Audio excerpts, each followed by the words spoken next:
pandemic. And as the America's mindfulness expert and coach extraordinaire, ordinaire, how would you sort of guide people through this pandemic in a sort of very kind of brief, but maybe sort of insights, gems of wisdom um, currently? Because we're not through the worst of the pandemic, unfortunately. There's still a lot more to come. And one of the issues that have come up quite frequently in our group is people dealing with loneliness, because a lot of people live by themselves, and it's been very, very hard dealing with, being alone. People don't handle that well. So, but that's not the only problem. There are also so many other issues. Um, and maybe you could talk about how, this has impacted you, or how you have drawn strength to carry on through this pandemic yourself.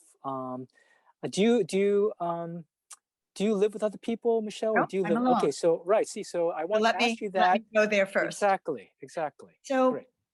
I think what enables me to happily be alone is the many years of meditation. Mm, Yeah.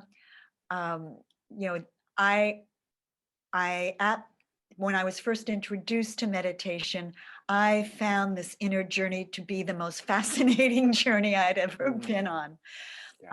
I've, when we were able to travel, I had made it a point to travel always to a different country every time I did travel. So I don't know, I lost count. I've been to 40, 50 different countries Yeah. just because I have that Wow. adventurous, explorative nature of me to experience different cultures and really experience different people one to one.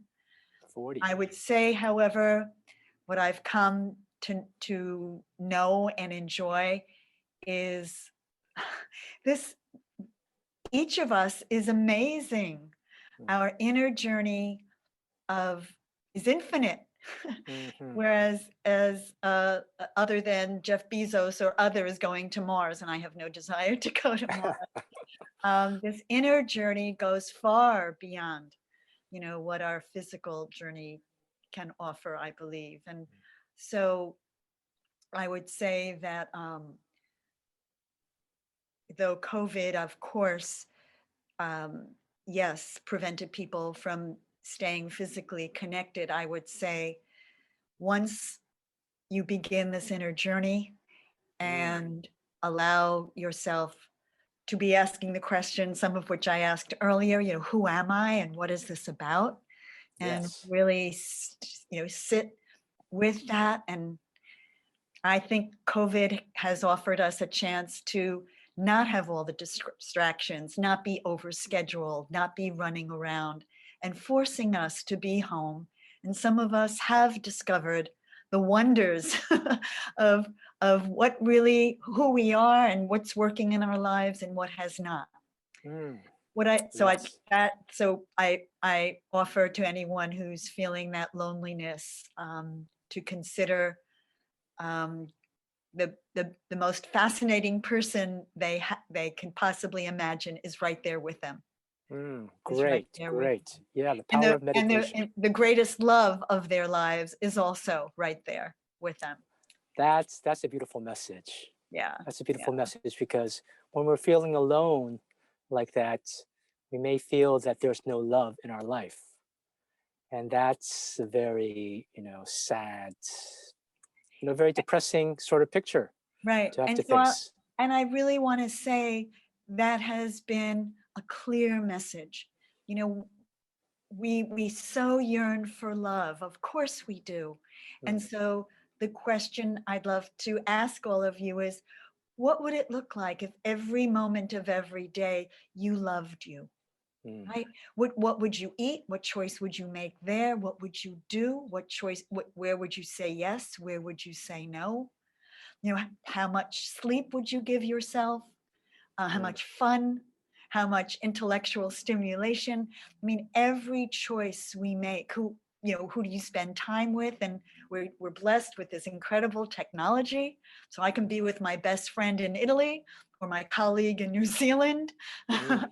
right? And it takes nothing more than just hopping on either WhatsApp or Zoom.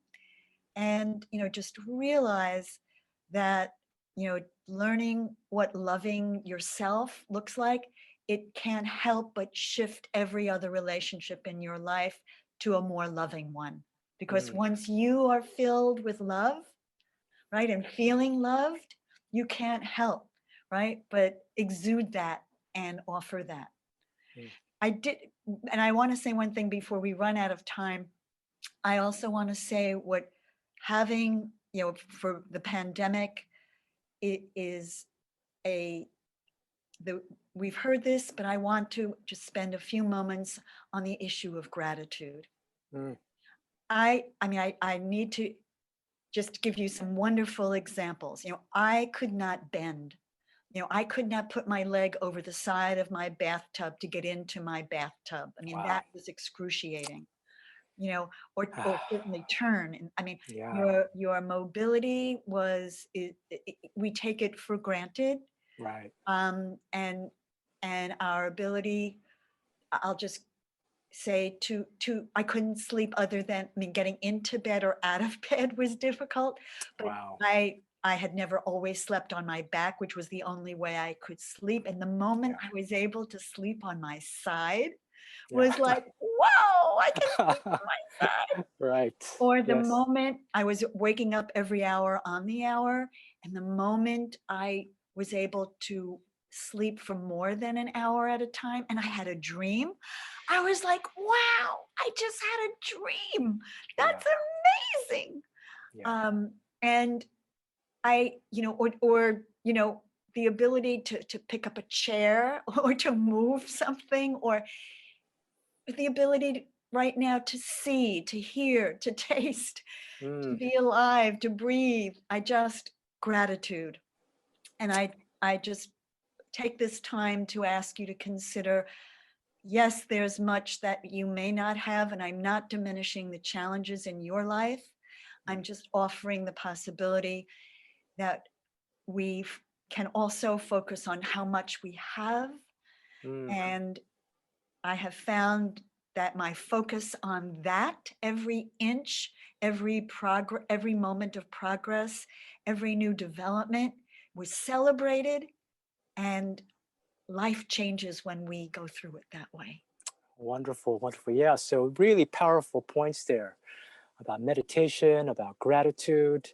Are there any other, things that you feel that people should keep in mind though to really survive, and not only survive but thrive through this pandemic? Anything else that you feel is really essential as we get into possibly the darkest days of this pandemic in the next couple of few months? Anything else that you're like, jLTg, we really need to do X, Y, and Z, or keep these points, forefront in our minds I and our think hearts? thank you. But I think if you focus on what does it mean to take care of me, take that responsibility of feeling loved Mm. and feeling cared for and supported, right?